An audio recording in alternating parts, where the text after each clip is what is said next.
regulatory expropriation, if it's carried out in a non-discriminatory manner and in a bona fide manner, in good faith, it does not amount to an expropriation at all.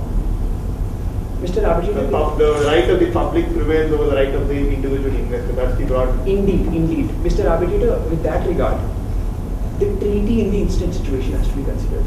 First of all, what is the object and purpose of the treaty? To protect, to promote, to create investment.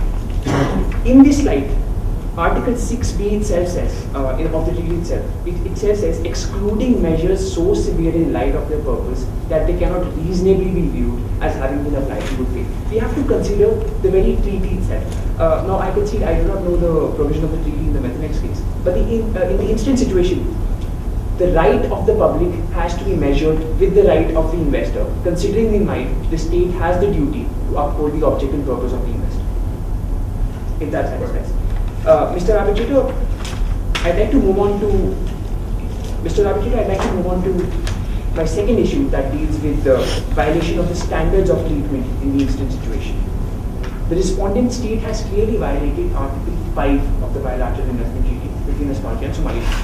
I'd like to make two broad submissions in this regard. The first being, the standard of fair and equitable treatment has been violated, and the second being, the respondent has not accorded treatment in accordance with customary international law, both of which are provided in Article 5 itself.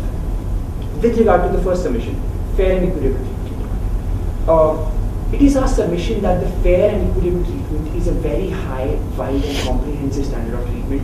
It has come a far way, it has evolved a far way from the Neil case as cited in 1926. Now, the standard of fair and equitable treatment is what is widely cited in cases like Enron and Vivendi. Para 154 of the TechMed decision, a very wide standard given to fair and equitable treatment standard. You want legitimate expectation.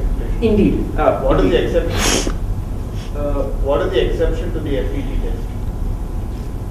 Mr. Abhijit, it depends on a case-by-case basis.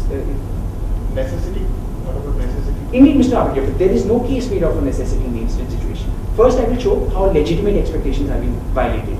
I'd like to make a twofold submission with regard to FPT, legitimate expectations and transparency. With regard to legitimate expectations, it is clearly a reliance of the foreign investor on specific host state conduct, and this has to be free from uncertainty and ambiguity. Now, in the instant situation, we have cited the requirements of legitimate expectations, footnote 197 of our written submissions. With regard to legitimate expectations being violated, there have been two situations in the instant case. First, with regard to the lease, and with regard to the act. With regard to the lease, if I may direct the tribunal's attention to Annexure 2 of the problem file, there have been representations by the government to the then owner of the mining company, Mr. Bagginses. First of all, stating they not only insist that they not only encourage that he perform his investment liabilities completely and make sure his investment is completed. They are rather insistent that all the procedural formalities be completed as soon as possible. Secondly, they state in that letter that they have followed the internal guidelines of the government. First of all, these internal guidelines of the government are not even known to the investor. And secondly, the investor has been misled to believe that they were followed in the instant situation. This is a combined violation of both the legitimate expectation standard and the transparency standard, both of which the government has violated. With regard to the Act, arbitrators, we agree that the legitimate expectations are grounded in the legal framework of the country and we cannot expect it to be unchanged. However, this has to be stable and predictable. In the instant situation, this requirement is well recognized in cases like Saluka, Occidental, footnotes 202, 203 of our written submissions. In the instant situation, respondent state cannot contest that this was a situation of necessity or this was a situation of public purpose. And for 2 years, this construction carried on right in front of the government, in complete accordance with the Nuclear Installations Act. Therefore, your contention is that the fair and equitable treatment clause imposes an obligation on the government to not change policy at all. No, that is not a submission, Mr. Arbitrator. First of all, if the government is changing the policy, it has to, we agree, government has to act in public welfare.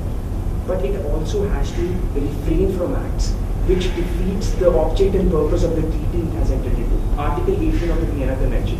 Both the parties. But is it your contention that the enactment that we thought of singles you out for for discriminatory treatment? Or does it lay down policy uniformly?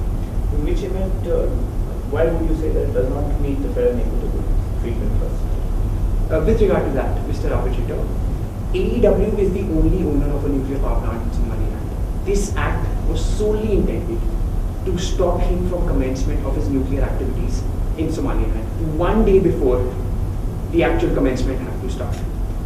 AEW in the instant situation has been singled out. We agree there was no other investor in nuclear power plants. But AEW, it has to be seen, it has to be appreciated by the tribunal. AEW was validly granted a permit under the new. No. Perhaps at the time of, let's assume that I accept your submission that at the time the permit was awarded, they should have given it a start. It doesn't mean that at this stage, when they take away, when they restrict you from going ahead with the operation, there is no question of necessity. Necessity is determined by what is the public need. That point of time, perhaps they underwent a detailed study, and the finding was that, right, if the operation, if the nuclear power plant is to commence its operation, there would be irreparable loss caused to its public. That is a state of necessity. Mr. Arbitrator? So just to add to what friend said, the issue really is not about whether there was any thought process which went in, what was the thought process at the time when the contracts were given or the license was given. But the question is, was there a thought process just before the act was passed? Or was there a concern that was being considered? Was that being met? Indeed. Here I'd like to rely on the facts. Before the act was passed, in the need of, in public need, the government of Somaliland constituted a parliamentary panel to study nuclear power plants and the shortcomings. The only observation they gave that the government perhaps could have relied upon was that nuclear power plants are inherently dangerous. That is the only observation against NS1 and NS2, that they are inherently dangerous. And this reasoning itself bears inconsistency, as if you talk of inherent danger, mines, dams, reservoirs, all have been recognized to have inherent danger. That is fine. This is a special kind of inherent danger. You may have a remedy against them, the local law for promissory estoppel, where you say that, okay, they granted me the permit based on their actions. I detrimentally relied on whatever they said and invested. You might have a remedy under local law. But an exception to the FET clause is a state of necessity. And if this is not a state of necessity, I don't know what else is. Mr. Arbitrator, first of all, this would be a special case only if there were shortcomings in the construction of the power plants. This was addressed by the parliamentary panel itself. It found no shortcomings. It merely stated that nuclear power plants are inherently dangerous, a fact that the government should have known while allocating the permits for these nuclear power plants.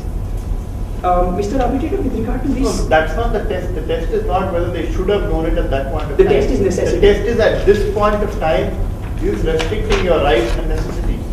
If it is a necessity, then it's an exception to the FET clause. Mr. Arbitrator, no case for necessity can be made out in the instant situation. The circumstances have to be fundamentally changed for a situation of necessity to arise. We submit that there is already... Can you give me one case law for that proposition? Mr. Arbitrator, I would rely on the ILC draft commentary, Article 25, but Can you read out the relevant text? Indeed.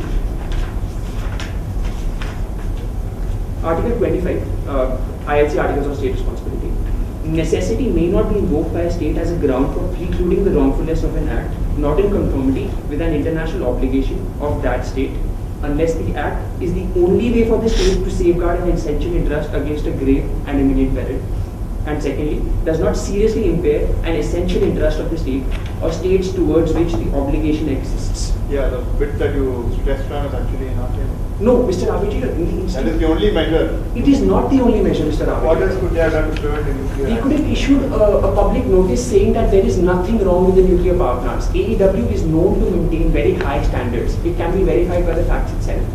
AEW has had 4 contracts of nuclear power plants in China. China has not terminated any of those power plants even after the Fukushima disaster. This is what the government, considering the fact that it is in public need and public demand that the government passed this act, it should have addressed that public need by issuing a public notice saying there is no shortcoming found in this instant situation. Mr. Arbitrator, I'd like to move on to my final submission with regard to the contract breach. It is our submission that firstly, the tribunal has the jurisdiction to adjudicate upon this matter.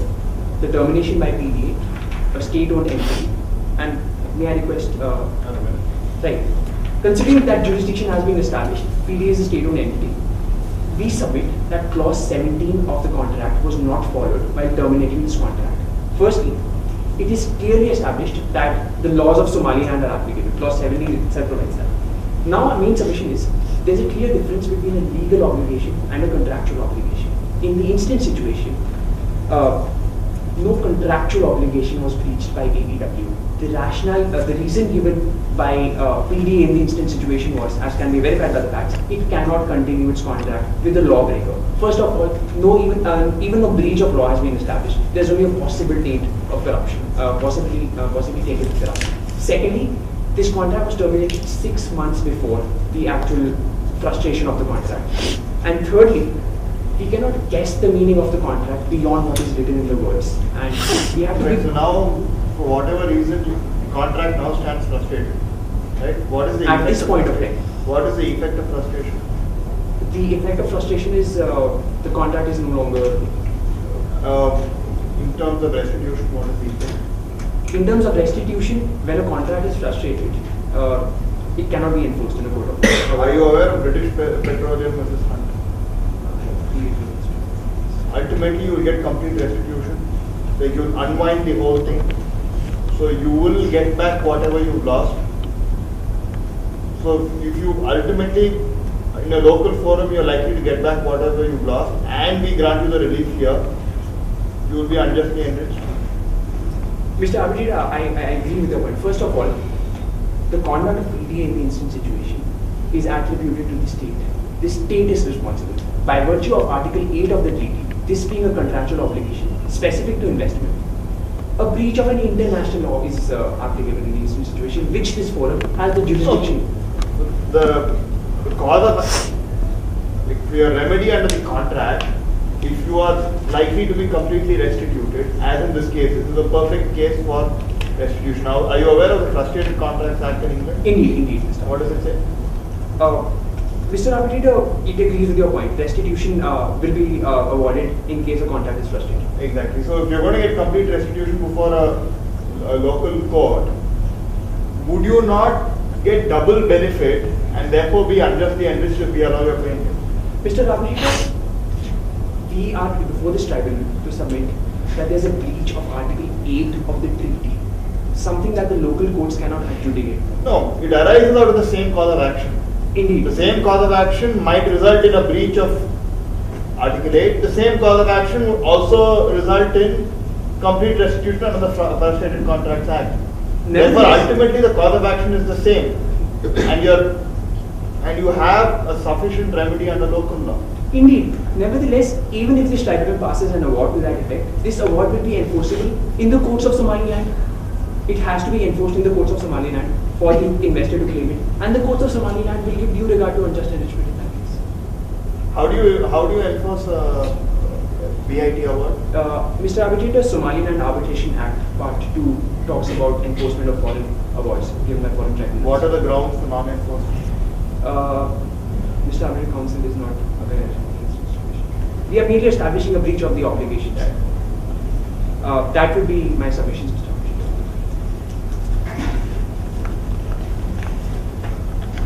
The nationality of either of the contracting party.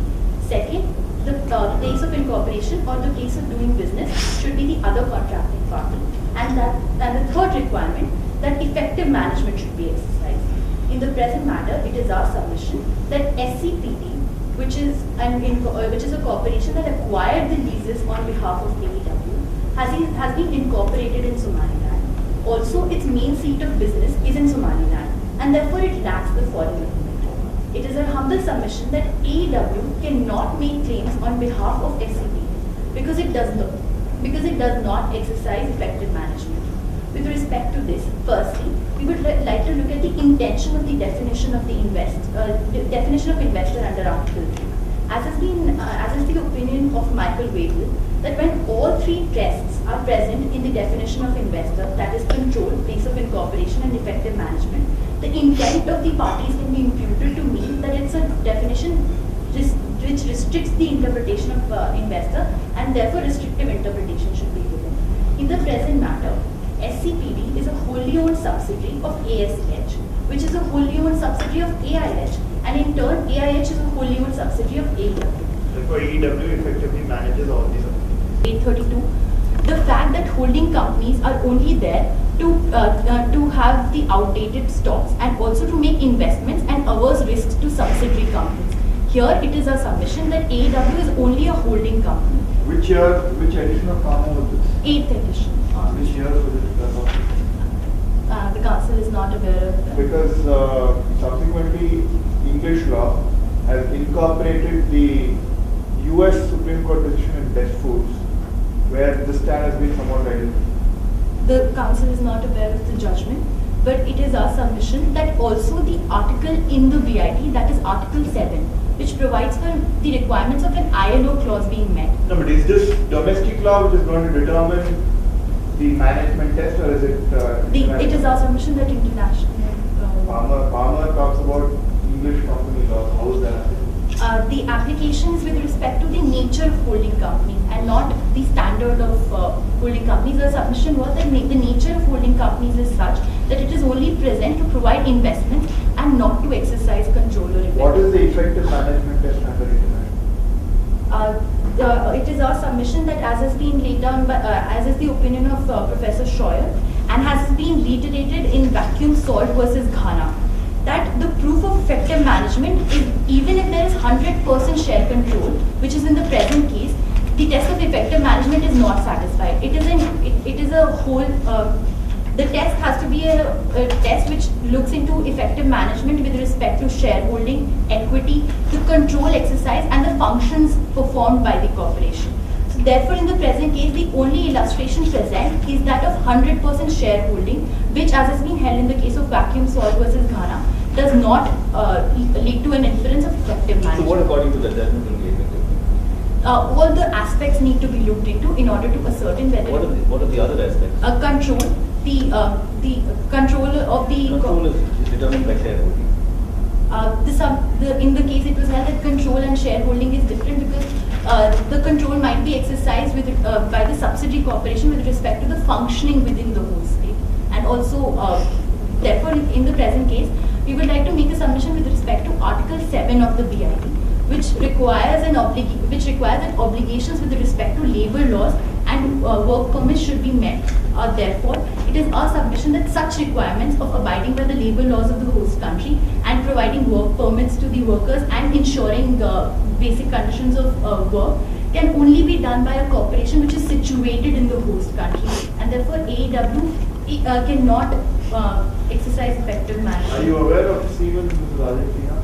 Mr. President, Mr. Arbitrator, it is your submission that in Siemens versus Argentina, there was a specific clause that an investment could only be made if a local corporation is first established within the country, and then investments are made through it. So therefore, this is not the case in the present matter, and therefore the local corporation was only a subsidiary corporation, and effective management was exercised by the parent company because of this clause. It is not the situation in the present matter. Barcelona traction. Indeed, Barcelona traction has laid down those 4 exceptions which actually nullify the effect of shareholders exercising control over investors. If the council will move to the next submission with respect to contract. What are the facts of Barcelona traction? The shareholder, I'm not aware of the exact facts, but the shareholders, because of diplomatic protection, claimed diplomatic protection on behalf of the state and made the state make claims on their behalf. The respondents assert that contractual breaches do not amount to a violation of the bid. Just go back to the previous issue.